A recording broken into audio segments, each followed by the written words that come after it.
शुरू अल्लाह के नाम से जो बड़ा मेहरबान और नहायत रहम वाला है। अस्सलाम वालेकुम। मैं ज़ाहिद अज़ीम अपने चैनल अवामिर इदारे के साथ आपकी खिदमत में हाज़िर हूँ। नाज़रीन, पंजाब में इंतखाबात के हवाले से फ़ंड्स आज भी जारी नहीं किए गए। हुकूमत ने इलेक्शन कमीशन को 10 अप्रैल को पंजाब के अंदर इंतखाबात के हवाले से सुप्रीम कोर्ट के फ़ैसले की रोशनी में 21 अरब रुपये जारी करने थे, लेकिन वो आज भी जारी नहीं किए गए। बल्कि वज़ीर ख़ज़ाना इसहाक़ डार साहब ने इलेक्शन अखराजात का एक बिल कौमी असम्बली और सैनेट में पेश कर दिया, जिसको बाद में कौमी असम्बली के स्पीकर जनाब राजा परवेज़ अशरफ साहब ने मुतलका कायमा कमेटी के हवाले कर दिया है और कौमी असम्बली की जो कार्रवाई है वो जुमेरात दोपहर 2 बजे तक मुलतवी कर दी गई है। हुकूमत के इस इक़दाम से ना सिर्फ 2 बड़े जो आइनी इदारे हैं उनके दरमियान कशीदगी बढ़ेगी, बल्कि इससे हुकूमत की सीरियसनेस का भी अंदाज़ा होता है कि हुकूमत सुप्रीम कोर्ट के 3 रुकनी बेंच के फ़ैसले को मानने के लिए तैयार नहीं है। आज कौमी असम्बली में आईन पाकिस्तान की गोल्डन जुबली की एक तकरीब भी हुई। इस तकरीब के मौके के ऊपर भी एक करारदाद पास की गई। गोल्डन जुबली तकरीब के मौके पर जो करारदाद पास की गई उसमें 10 अप्रैल को यौम दस्तूर मनाने का भी ऐलान किया गया। इस मौके के ऊपर वज़ीर आज़म जनाब मियाँ शहबाज शरीफ साहब ने भी खिताब किया, बाद में आसफ़ अली ज़रदारी साहब ने भी खिताब किया और बिलावल भुट्टो साहब ने भी खिताब किया। उसके अलावा दीगर अरकान कौमी असम्बली ने भी खिताब किया। 1973 के आइन को मुकम्मल हुए 50 साल हो गए हैं और इस हवाले से जो गोल्डन जुबली तकरीबात मुल्क के अंदर मनाई जा रही हैं उसके सिलसिले में आज कौमी असम्बली के अंदर एक मुश्तरका इजलास बुलाया गया था, जिसमें वज़ीर आज़म जनाब शहबाज शरीफ साहब ने खिताब करते हुए 1973 के आइन के उस वक़्त के हालिक जनाब जुल्फ़िकार अली भुट्टो शहीद को खराज तहसीन भी पेश किया और साथ उन्होंने यह भी कहा कि 1973 का जो आइन है वो चारों पाकिस्तान के जो सूबे हैं उनको मिलाने वाली एक जंजीर है। लेकिन अफसोस की बात यह है कि हुकूमत 1973 के आइन की गोल्डन जुबली की तकरीबात तो मुनक्कद कर रही है, लेकिन 1973 के आइन की जो शिकें हैं उनके ऊपर अमल करने के लिए तैयार नहीं है। क्या ये आर्टिकल 224 1973 के आइन का हिस्सा नहीं है, या इसी तरह जो आर्टिकल 204 है वो भी 1973 के आइन का हिस्सा नहीं है? आर्टिकल 224 हमें ये नहीं कहता कि अगर लीडर ऑफ द हाउस किसी भी असम्बली को डिज़ोल्व कर दे तो 90 रोज़ के अंदर इलेक्शन होना ज़रूरी है, लेकिन हुकूमत इसके ऊपर अमल करने के लिए तैयार नहीं है।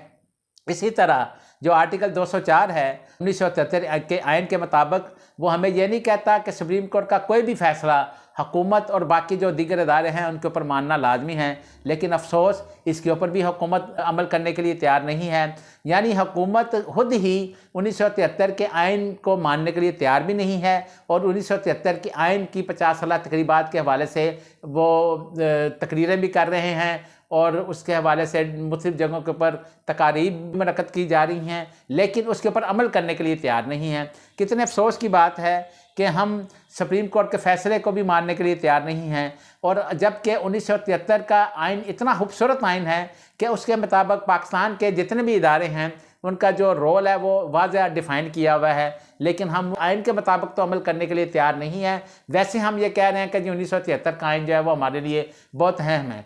भाई मसला ये है कि हमने हाल ही 1973 के आइन को किताब की सूरत में नहीं रखना, उसके ऊपर अमल करना भी ज़रूरी है। क्या जितनी भी हमारी जमहूरी हुकूमतें हैं उन्होंने 1973 के आइन के ऊपर कभी अमल किया है? हमें आज तक तो ऐसा नज़र आता है। आज भी जो मौजूदा हुकूमत है वो 1973 के आइन के ऊपर अमल करने के लिए तैयार नहीं है।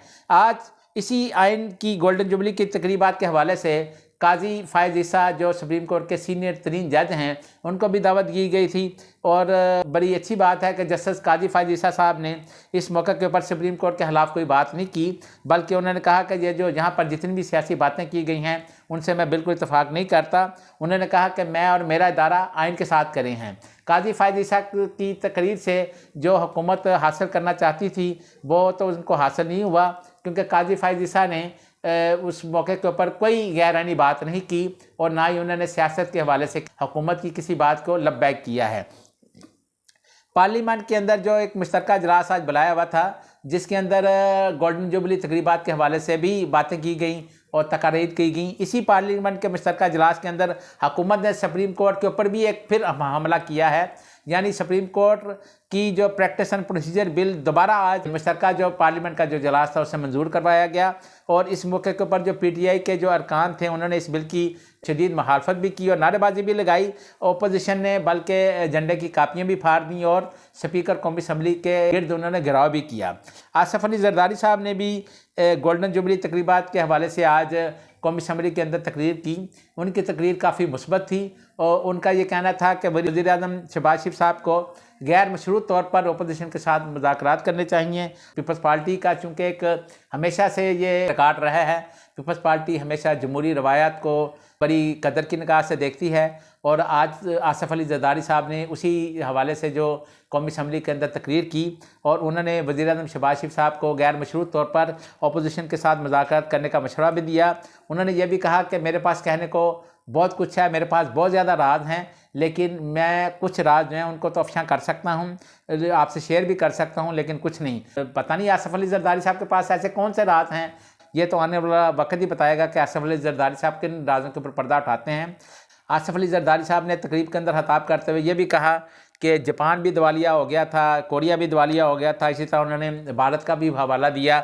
उनका कहना यह था कि भारत भी एक वक्त ऐसा था कि जब उनके पास सिर्फ $1 बिलियन के रिज़र्व रह गए थे।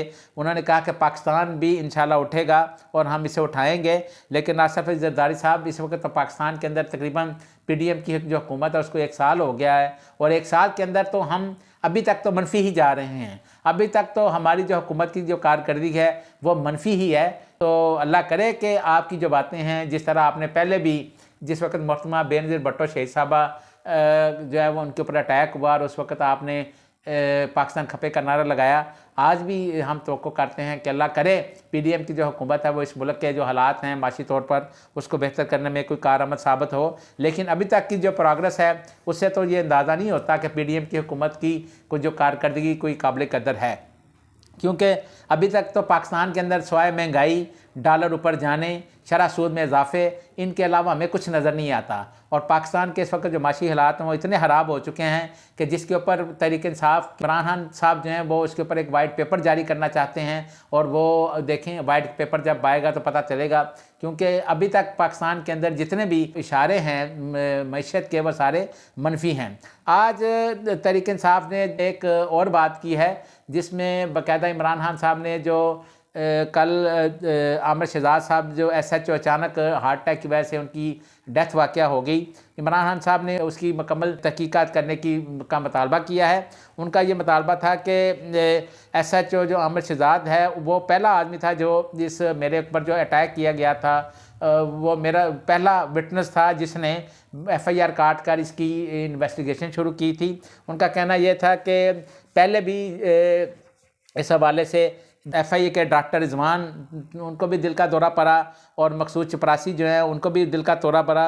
इनका ये कहना था कि हुकूमत को इस मामले के ऊपर बाकायदा तहकीकात करनी चाहिए, क्योंकि जो डॉक्टर रिजवान और मकसूद चपरासी जिनका वो नाम ले रहे थे ये वही लोग हैं जो मियाँ शहबाज शरीफ साहब इस वक्त जो पाकिस्तान के वज़ीर आज़म हैं उनके ऊपर मनी लॉन्ड्रिंग का जो केस चल रहा था उस हवाले से वो डॉक्टर रिजवान साहब आपको पता है कि वो तहकीकात कर रहे थे।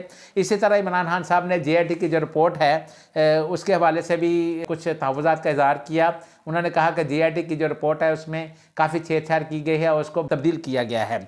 आज एक बड़ा अफसोसनाक वाक़या भी हुआ है कोयटा में, शायर कायदे आज़म के ऊपर एक जो इलाका है कंधारी बाज़ार, वहाँ पर पुलिस वैन के करीब एक ब्लास्ट हुआ है जिससे 4 अफराद जाँ बहक हो गए हैं मौके के ऊपर।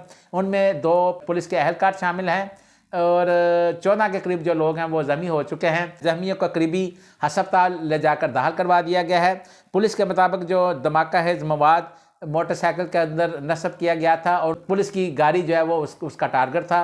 अल्लाह ताला पाकिस्तान को इस दहशतगर्दी की लहर से बचाए और हमारी जो इस वक्त जितनी भी सिक्योरिटी एजेंसीज़ है वो पहले भी पाकिस्तान की हिफाजत के लिए काम कर रही थी और आज भी हमारी सिक्योरिटी एजेंसीज जो हैं वो अपनी कुर्बानी दे रही हैं, जिसमें फ़ौज पाकिस्तान भी शामिल है, रेंजर्स भी शामिल है, FC भी शामिल है और पुलिस भी शामिल है और हम इनको कदर की निगाह से देखते हैं। अल्लाह ताला हमारे इस मुल्क का हामी और नासर हो। अगर आपको हमारी ये वीडियो पसंद आई हो तो नीचे दिए गए सब्सक्राइब के बटन को प्रेस करके अपने चैनल का हिस्सा बने। खुदा हाफिज़।